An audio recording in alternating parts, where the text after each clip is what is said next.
só ajeitar a cadeira. Você vai pro Instituto Família 1 e no Instagram e o seu Instagram já aqui. Tá no ao vivo? Já tá ao vivo. Você não me avisa? Avisei. Senta assim, põe a cadeira reta, amiga. Ai, já cabem nós duas aqui. Vou esperar o pessoal entrar.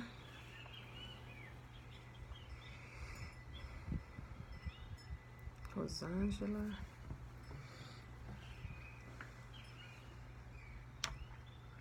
Estamos ao vivo, esperando algumas pessoas entrarem. Estamos ao vivo pelo Instagram do Instituto em Família e pelo Instagram da Virgínia.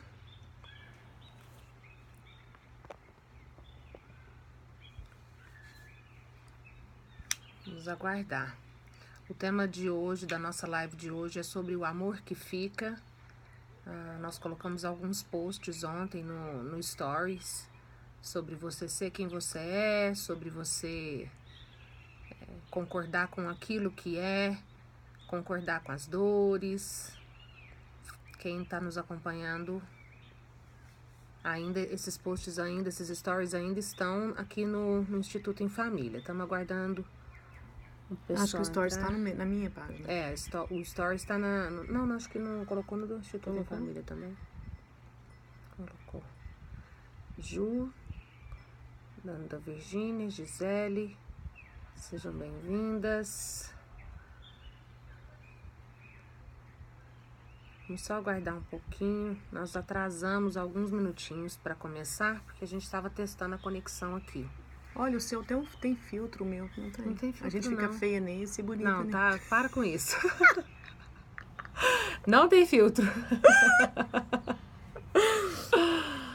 Semana passada nós fizemos uma live, eu em casa e a Virgínia aqui, nesse lugar maravilhoso, onde ela mora, com esse fundo verde, lindo. Falei, não, semana que vem nós vamos ficar juntas, nem que seja para dividir a tela assim, ó, pequenininha. Oi, Daniela. A Ju. Vou tentar aqui, arrumar aqui. Então, vamos falando, né? E aí, quem for chegando, sejam bem-vindos. Nós vamos falar sobre esse tema. Na verdade, esse tema... deu certo aqui, Vi, no Face. A gente estava tentando conectar no Facebook. Só um minutinho. Não tá escuro não, né? Vê se vai dar certo agora no conectar. Aí eu vou segurando o telefone, porque assim, nós duas juntas, pra tecnologia, nós somos demais. Vocês não estão entendendo. Ó, acho que vai dar certo. Quem tiver no Facebook... Aí, agora pronto, tá. ao vivo. Quem tiver no Facebook, e se tiver escuro, avisa a gente, porque aqui pra nós tá claro, né, Paty? Tá claro. Eu acho que você põe assim. Aqui nós vamos ficar de lado. Opa. Acho que dá. Segura assim, Vi. Eu apoio aqui. Eu acho que se a gente fizer aqui, desse jeito... Põe uma aqui. Igual tava. Porque tá vendo que a câmera lá do Face tá pegando nós duas? Porque aí a gente consegue fazer assim, dessa forma. Então sejam bem-vindos, todos. Aí do Facebook, pessoal que for chegando, sejam bem-vindos. Nós estamos ao vivo também pelo Instagram, no Instituto em Família, e pelo Instagram da Virgínia. E nós vamos falar sobre esse tema, que é o amor que fica. Essa frase veio para Virgínia e eu gostei muito dela. À medida que a gente for falando, vocês vão entender por que eu gostei tanto. Opa, aqui. Você quer começar? Por que, né, o amor que fica? Porque o perfil de Amandas... são pessoas que têm um coração enorme e que quer acudir tudo e a todos. Quem que é a Amanda, amiga? Pra quem não sabe quem é a Amanda. Então, a Amanda é uma personagem que tem um perfil de uma pessoa que se auto-abandona porque ela fica olhando para a dor dos pais, para acudir a dor das pessoas que ela ama. Na infância, para acudir esses pais, a família, e depois na fase adulta, para acudir o parceiro, ou acudir os pacientes, as pessoas com quem ela trabalha, para acudir a vida dos outros, para tomar conta de alguém. Então, a Amanda ela tem várias características de autoabandono, que a gente está citando aos poucos nas lives, né? Então, essas pessoas que têm essas características são pessoas que elas se dividem em 1000 para dar conta de tudo. Elas vão se desfacelando, desfacelando a própria identidade, desfacelando as suas necessidades, a si mesmo, em prol das pessoas que ela ama. E falar sobre o amor que fica é ajudar essa pessoa a voltar, a descer, a usar o amor que ela usa para tomar conta dos outros, para que ela possa tomar conta da própria vida. Então, quantos de nós vivem em uma escassez de dinheiro, por exemplo, porque usa o próprio dinheiro para acudir problemas de pessoas que ela ama, ou usa esse dinheiro para compensar o cansaço de estar sempre se esforçando e trabalhando demais e fazendo coisas em excesso para tomar conta da vida dos outros, e esse dinheiro falta para o próprio lazer, para si mesmo, para ter prazer, para ter uma vida tranquila. Quantos de nós vive com filhos que nunca estão satisfeitos, que sentem que tudo que você faz, apesar de todo o seu esforço, é insuficiente, que estão sempre reclamando e pedindo mais, né? Quantos vivem com parceiros que não são parceiros, que são pessoas que estão ali para te sugar, pessoas que estão descansando enquanto você está dando conta de tudo ao mesmo tempo, pessoas que muitas vezes são negligentes com a própria saúde ou com o dinheiro da família, e você precisa ficar acudindo essa família.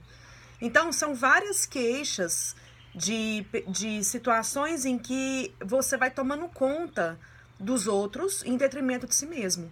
Então, falar do amor que fica é usar esse amor, esse esforço, essa competência, essa generosidade, essa compaixão que você tem pelos outros para pegar e usar na sua vida agora, com os seus filhos agora, com o seu parceiro agora, ou sua parceira, com o seu trabalho, com você mesma, com o seu lazer, com a sua saúde, com uma mente. A ideia é como fazer essa mente parar, né, Paty? É uma mente muito atribulada, muito agitada. Sim. Como descer, vir pra cá. Uhum. E fazer esse amor, ao invés de ser dividido, ser multiplicado. Uhum. Eu fico pensando, enquanto a Virgínia foi falando, eu fico pensando na seguinte imagem. Uma pessoa que está numa alta performance de todos os papéis, de todas as funções que ela assume. Então, ela é muito competente no trabalho, ela faz o melhor que ela pode, ela é muito competente dentro de casa, boa mãe ou bom pai, é bom filho, é uma boa amiga, é uma pessoa que está sempre atenta ao que o outro está precisando, é uma pessoa dinâmica. Mas geralmente essas pessoas, ou essas Amandas, quando chegam no consultório, elas estão muito cansadas. Porque o olhar delas é tanto para o outro, para o que o outro precisa, para o que eu posso fazer para o outro ficar feliz, que elas se perdem delas mesmas. Então elas ficam com uma inabilidade até de acessar o que elas precisam, o que é importante para elas.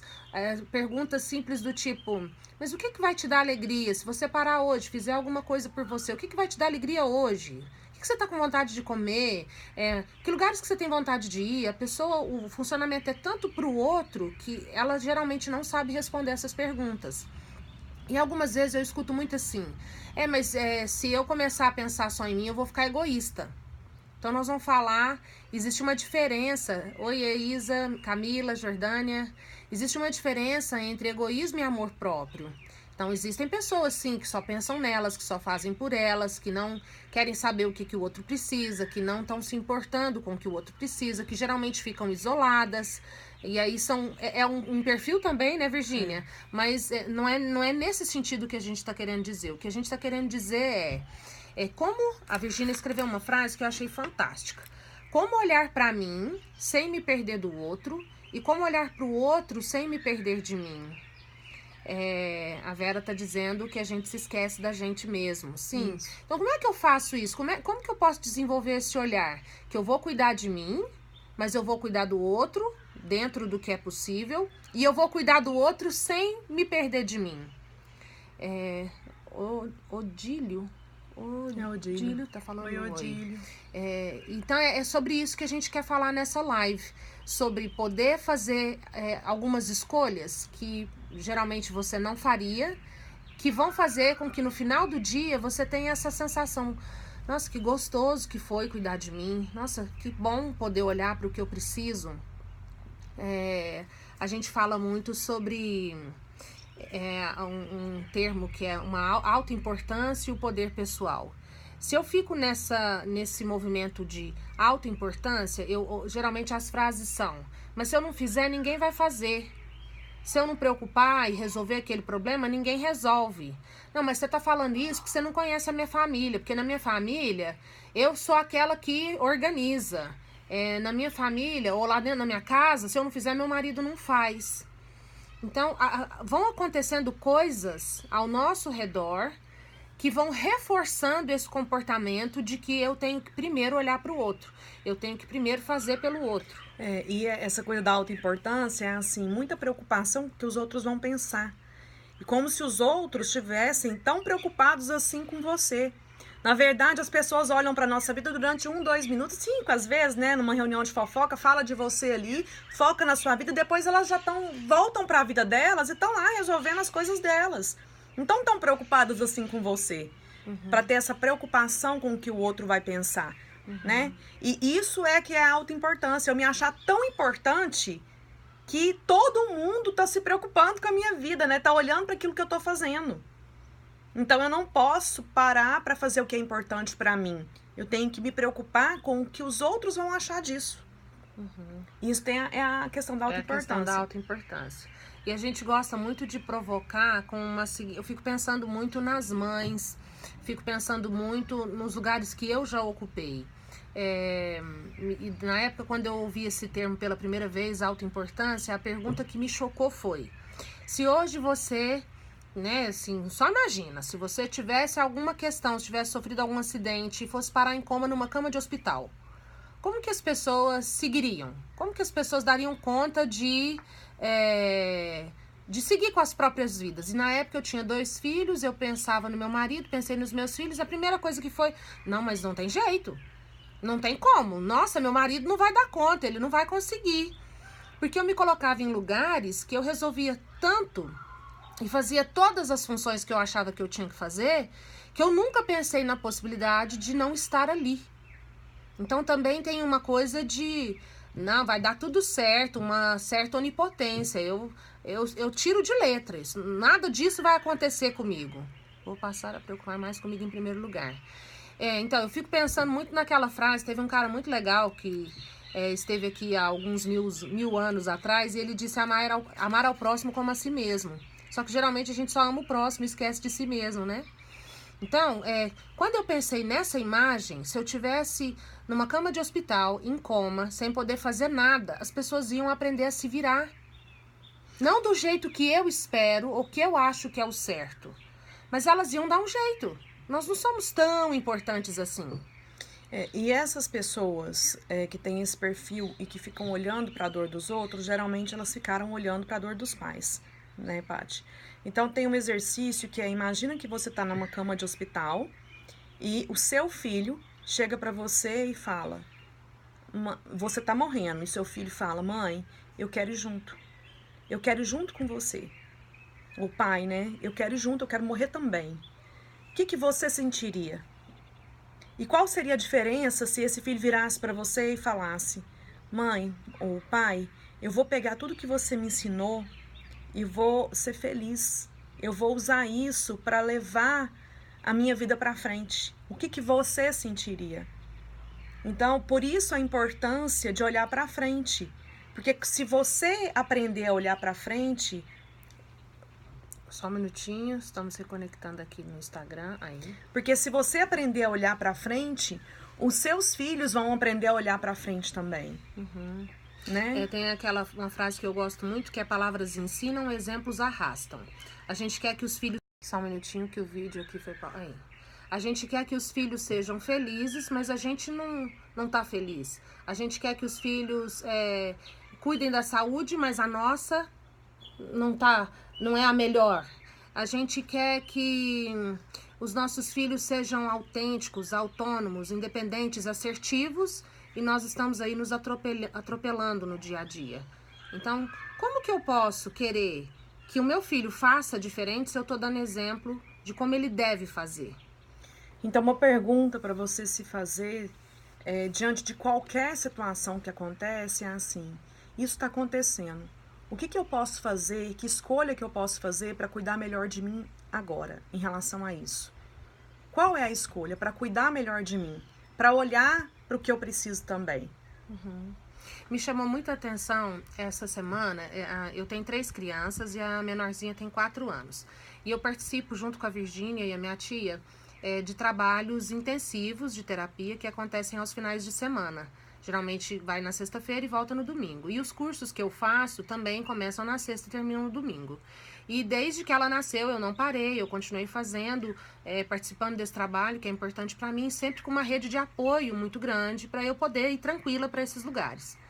E aí essa semana minha filha perguntou: mamãe, que dia que você vai para maratona?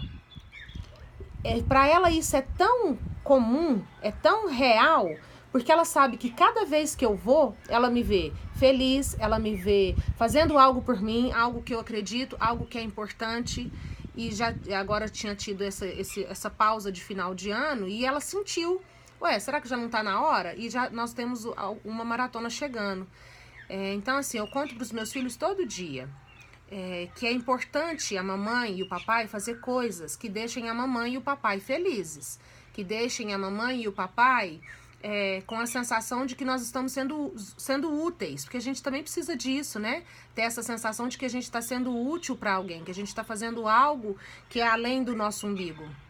E quando eu faço isso e eu tenho essa sensação de bem-estar e de completude, eu tô mais inteira para os meus filhos, eu tô mais inteira na minha relação, eu tô mais inteira no meu trabalho, porque eu estou fazendo algo que me dá alegria, algo que é importante para mim. Com essa questão de se eu não fizer, quem vai fazer, o que a gente convida, para quem está nos acompanhando aqui, sabe, eu trabalho com constelação familiar já há quase 9 anos, e a gente fala muito de consciência leve e consciência pesada nesse trabalho, ou a boa consciência e a má consciência. Então, dentro do nosso sistema familiar, a gente vai aprendendo desde muito pequeno o que é certo fazer.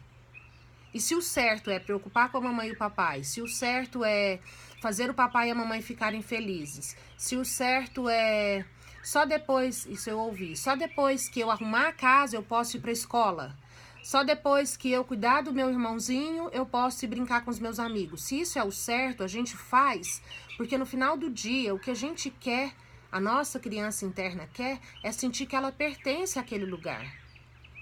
E se eu sinto que eu pertenço a algum lugar, é como se eu tivesse a certeza de que eu sou amado, eu faço parte. E o nosso grande desafio é fazer, aos poucos, um caminho onde a gente possa acessar essa má consciência ou essa consciência pesada.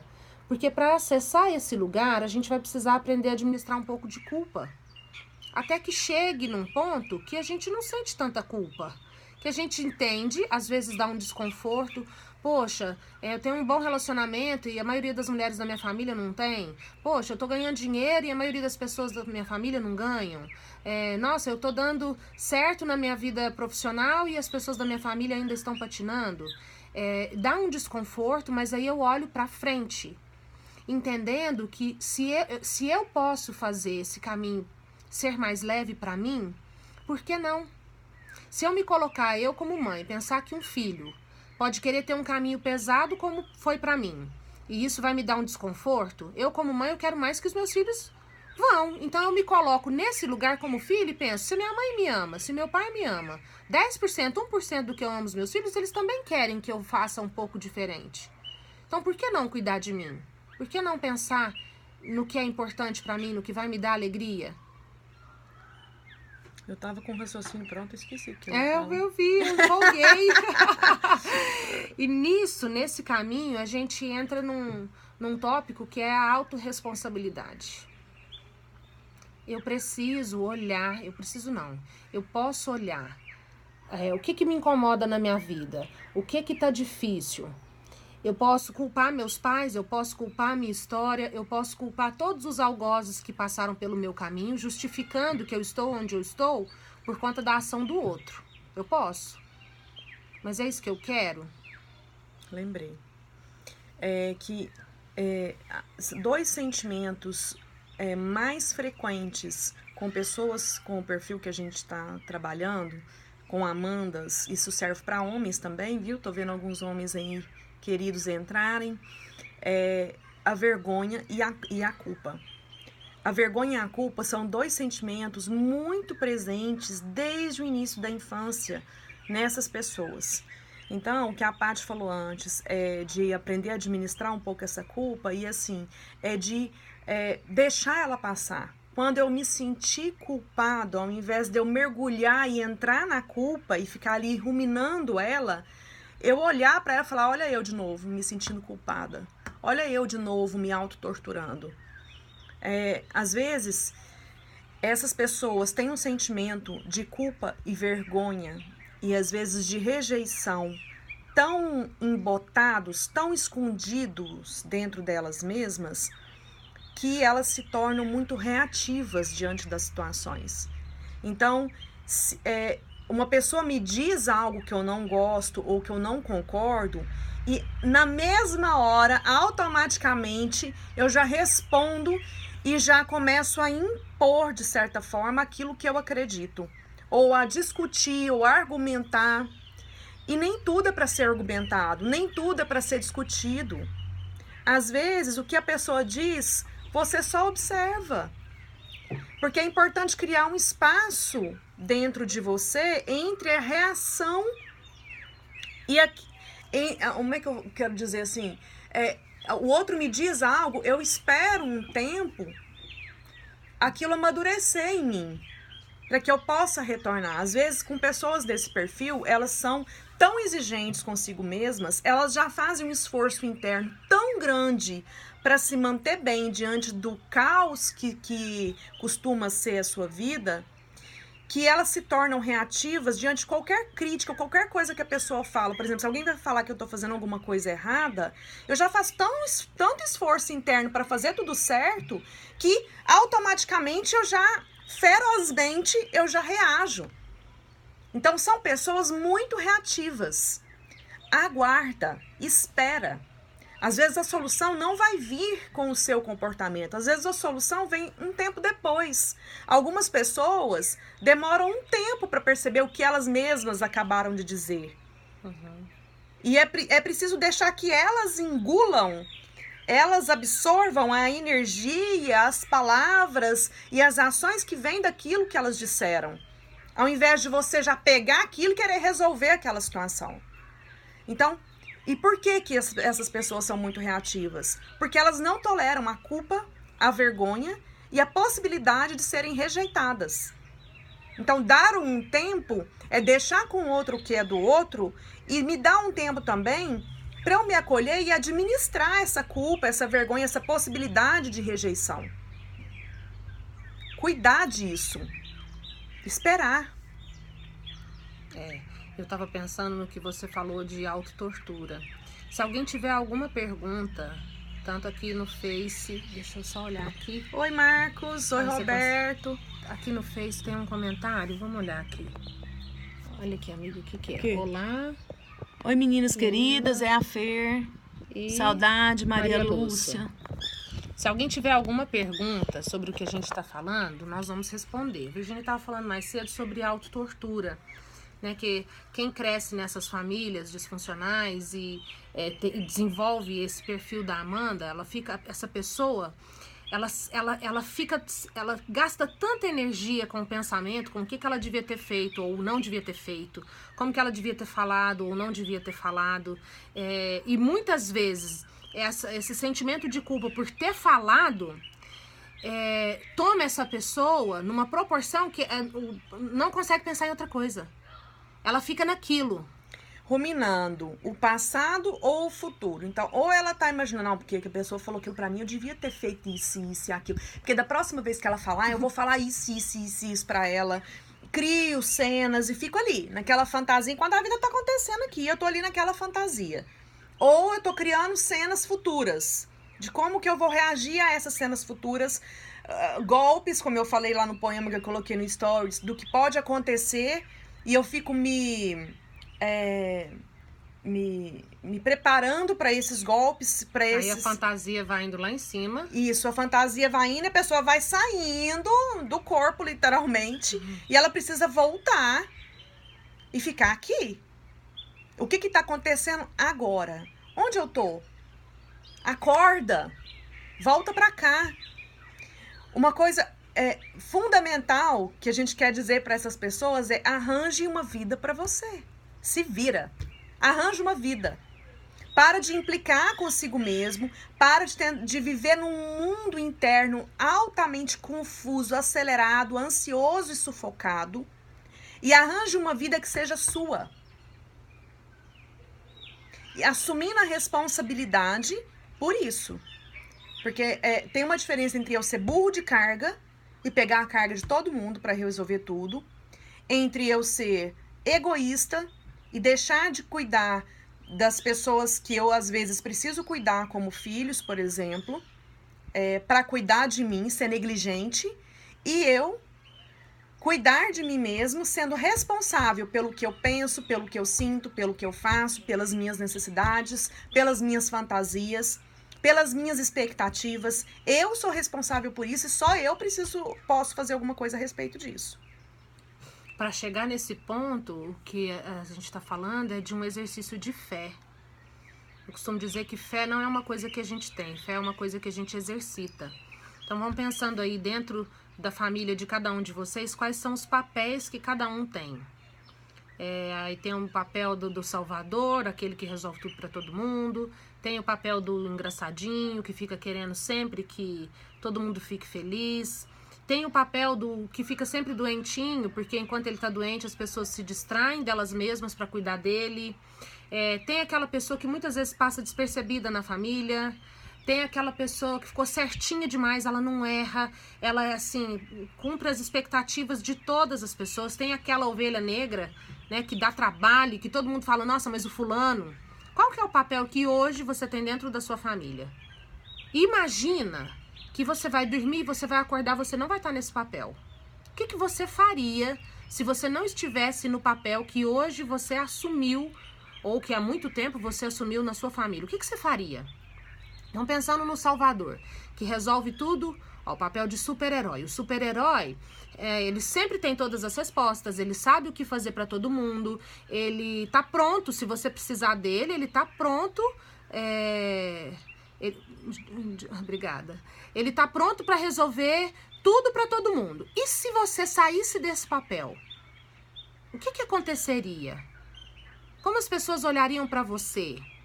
Que tipo de coisas que você ouviria dessas pessoas? E como que você reagiria ao que elas contam para você?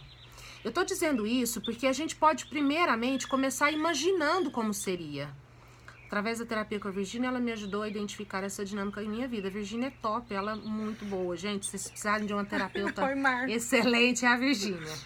Tem algumas pessoas pedindo para compartilhar o vídeo. A gente não tá fazendo isso por conta da internet, que nós estamos num lugar aqui que a internet, ela tá dando conta só do... A gente tá na roça. Então, se tiver alguma pergunta, coloca aqui, porque pode ajudar muita gente.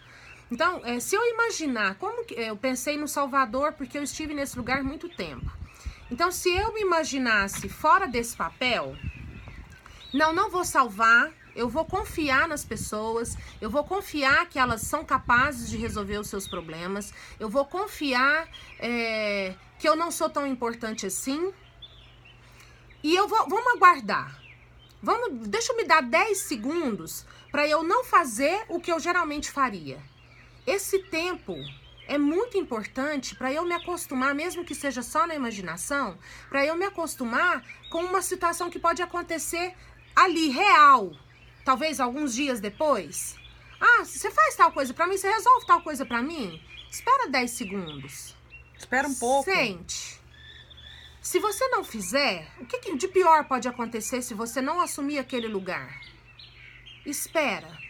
E talvez, aí, depois que você ler o e-book, que está lá no institutoemfamilia.com.br, como dizer não e ficar bem com isso, você vai poder dizer para essa pessoa, olha, isso que você está me pedindo, hoje eu não posso fazer.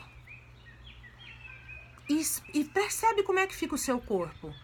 Um exemplo que me ajudou muito assim a imaginar, eu era uma pessoa que dava caronas, eu sempre levava as pessoas onde elas queriam. E aí eu fiquei pensando assim, se alguém, por exemplo, se a Virgínia, que é minha amiga, mora longe de mim, tá chovendo, e aí nós estamos juntas e aí ela diz, nossa, eu preciso ir embora para casa. Numa outra situação eu já diria, eu entraria, não, pode deixar que eu te levo. Mas às vezes tá na hora de buscar um filho na escola, tá na hora de buscar o marido no trabalho. Às vezes é fora do seu caminho. Às vezes é fora do seu caminho. Olha, amiga, eu gostaria muito de te levar, mas hoje eu não consigo. Falei pra Lu. Lu, falei pra Lu, eu tinha que ir lá pra reunião do instituto de vocês. Era totalmente fora de mão. Falei, Lu, você vai de Uber? A gente fica junto um pouquinho e você chama o Uber. Uhum. Tudo bem. Tudo bem também porque a gente construiu uma relação onde está tudo bem. A gente construiu uma relação onde a gente pode dizer não uma pra outra e tá tudo bem. Uhum. Né? Se eu quero tomar café, eu ligo pra Paty, quero ir pra sua casa tomar café. Posso? Se ela não puder, ela fala não. Se ela não quiser, ela fala não. E pra mim tá tudo bem. Uhum. Tá tudo bem lidar com a autenticidade do outro. Mas isso a gente constrói.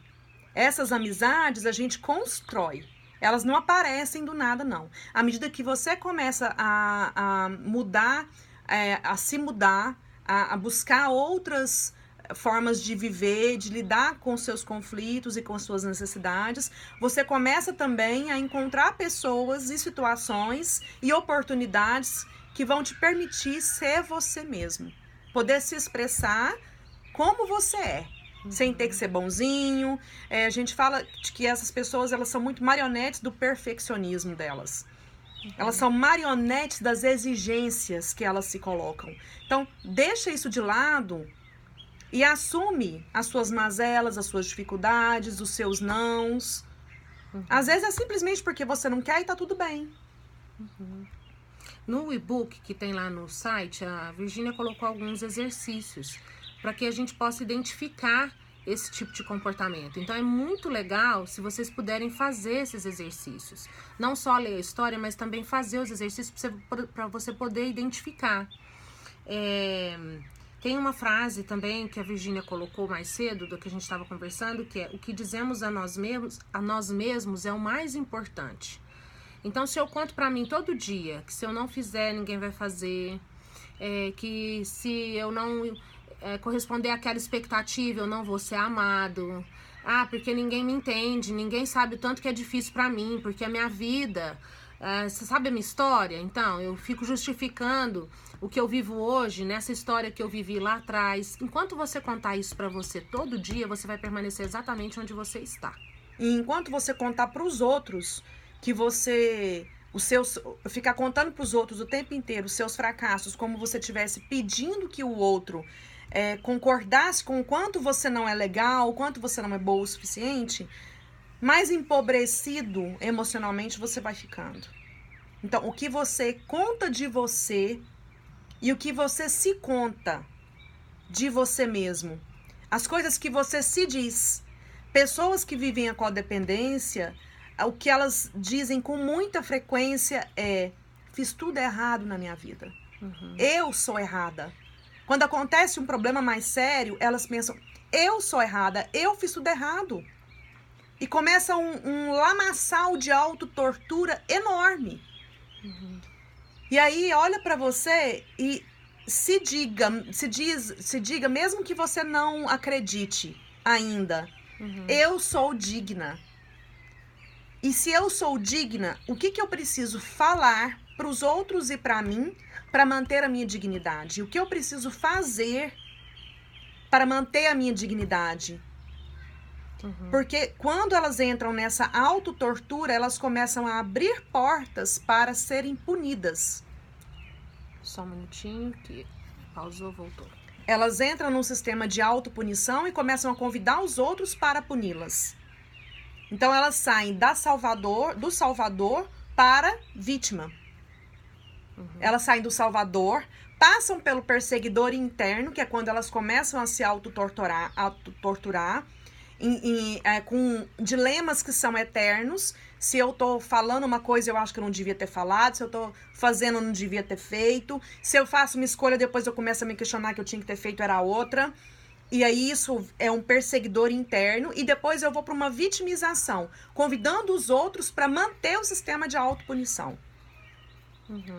Para sair disso, eu preciso parar. Eu preciso arranjar uma vida para mim. Eu preciso fazer um exercício de ir me dizendo essas coisas e também de trabalhando e participando de workshops, claro, né? Atividades que vão me ajudar numa nova postura de vida para conseguir fazer diferente. É igual quando a gente começa a musculação. Tem gente, comigo não acontece isso não, mas tem gente que fala que vai pra musculação e no início é ruim e depois começa a achar muito bom, a ver efeitos, a ficar feliz. Isso acontece, né? Comigo não, mas acontece com muita gente. E aí você tá fortalecendo o músculo. Então, emocionalmente, a gente também precisa fortalecer o músculo emocional. No início é ruim, é desconfortável, é difícil, mas à medida que eu vou me exercitando, que eu vou buscando recursos, apoios, construindo uma vida para mim, eu vou me fortalecendo emocionalmente e vou sendo capaz de bancar a vida que eu escolhi para mim. É muito comum as pessoas chegarem no consultório depois que ouvem essas teorias, que adquirem esse conhecimento sobre o comportamento de Amanda que tem, se cobrando 10 vezes mais. Eu já sei e agora eu estou fazendo pior. Como eu sei que eu não devia fazer, eu agora fico o tempo inteiro me punindo porque é que eu ainda estou fazendo. E é isso que precisa parar. O que ajuda? Técnicas de meditação, por exemplo, ajuda muito. Eu preciso parar, a vida acontece aqui agora. E tá tudo bem, seus erros. Fala pra você que tá tudo bem você errar, tá tudo bem você falar algumas coisas que você não deveria, fazer algumas coisas que você não deveria, tá tudo certo. Fique tranquila com isso. Né? A religião, às vezes, coloca a gente, reforça esse sistema de autopunição quando ela é distorcida pelos homens, porque os homens distorcem a religião. E acham que a gente, às vezes, precisa apenas evoluir. E que evoluir é eu ir deixando as minhas mazelas de lado. E dentro do budismo tibetano, eles colocam algo muito bacana, que eu vou evoluindo junto com a minha sombra. Eu sou luz e sombra. Eu tenho as minhas coisas boas e as minhas coisas ruins. E essa aceitação e esse caminhar junto dentro dessa dualidade é que me leva a melhorar, a ter mais qualidade nas minhas relações e comigo mesma. Eu fiquei pensando, quantas pessoas... me veio uma palavra, talvez não seja mais adequada, mas quantas pessoas... despedaçadas estão andando por aí à procura de outras pessoas para preencher os buracos ou para remendar esses pedaços. É muito importante eu olhar que isso tem a ver com a sombra, olhar para isso, para aquilo que me falta, para tudo aquilo que me falta e me preencher de mim mesma. Aprender a cuidar de mim, aprender a olhar no espelho e dizer para mim mesma, além do eu sou digna, eu sou valorosa, eu sou importante para mim, eu sou importante na vida. E à medida que você vai se conhecendo, que você vai se permitindo esse autocuidado, e você vai fechando, costurando esses pedaços, ou colocando pequenos curativos em muitas das feridas que a gente vai carregando ao longo da vida, e você vai fazendo disso um hábito, você vai... porque vira um hábito, esse autocuidado, esse amor próprio. E aí você tá cheio de você mesma, você tá preenchido por você mesma. Aí você pode olhar para alguém, aí você tá inteiro para estar numa relação. Aí as pessoas começam a te notar. Porque quantas pessoas estão aí hoje reclamando nos consultórios que não se sentem amadas, que o fulano ou a fulana não demonstra amor, ou eu faço tudo pro fulano e o fulano não dá valor. Nossa, eu fiz tudo pela fulana e a fulana não me deu valor. Às vezes o erro tá aí. Você fez demais.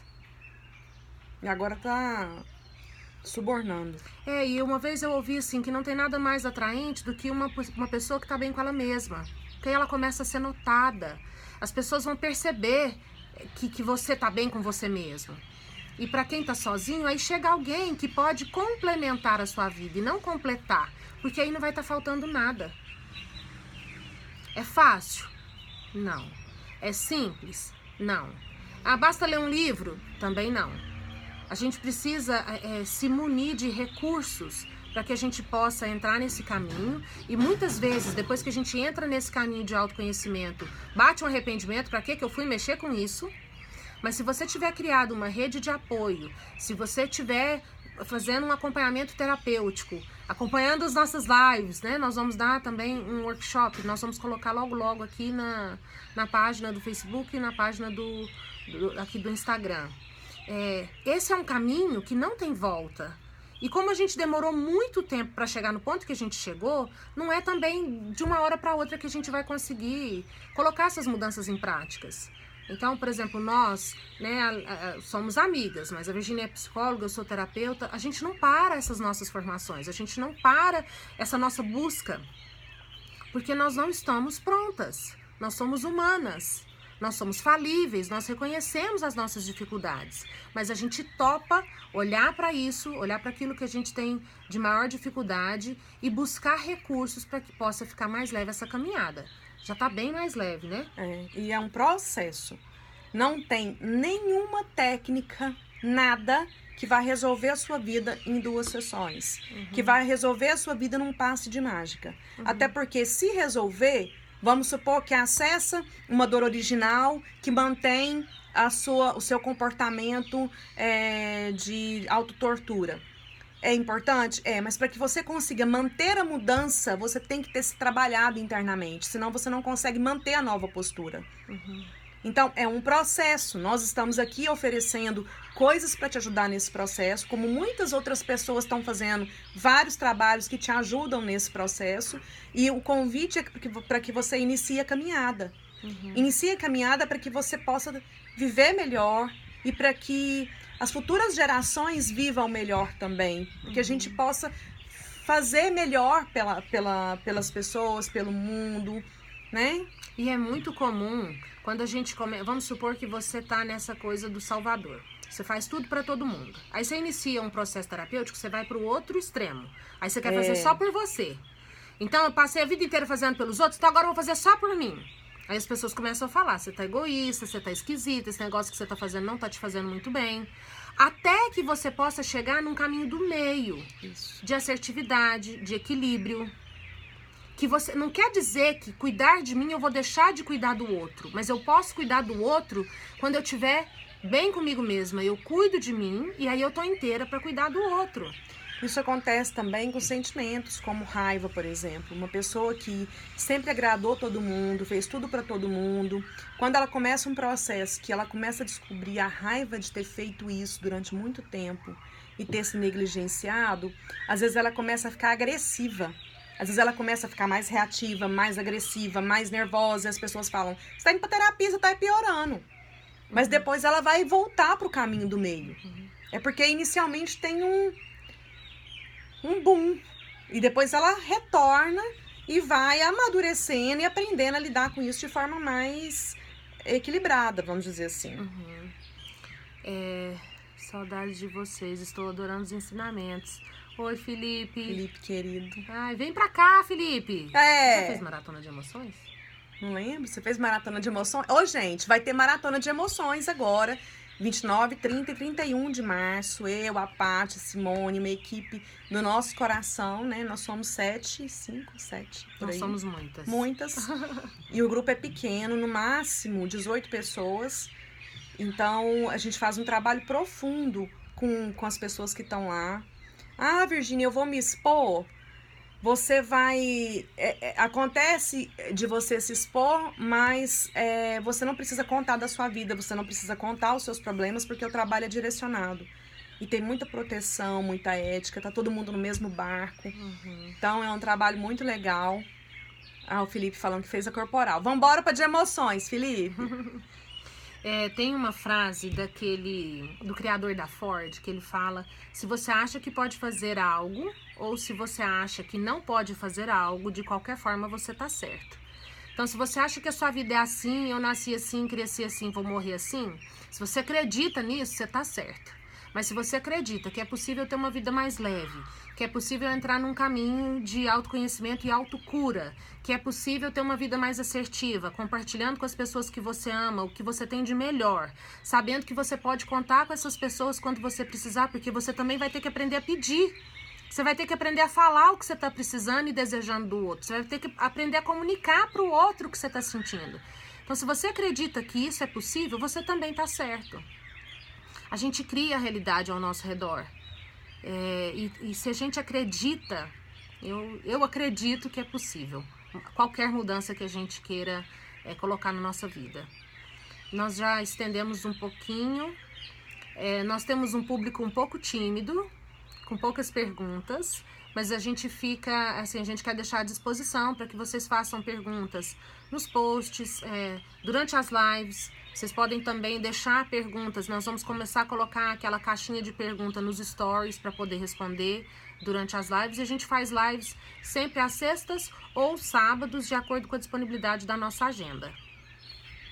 Quer falar mais alguma coisa? Podemos encerrar? Não, podemos encerrar. Podemos encerrar. Então, desejamos um final de semana para vocês assertivo, de muito autocuidado, de alegria. Se faça essa pergunta: o que eu posso fazer hoje por mim que vai me dar um pouco de alegria?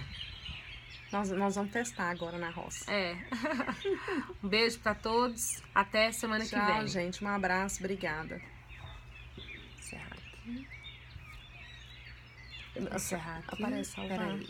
Aqui.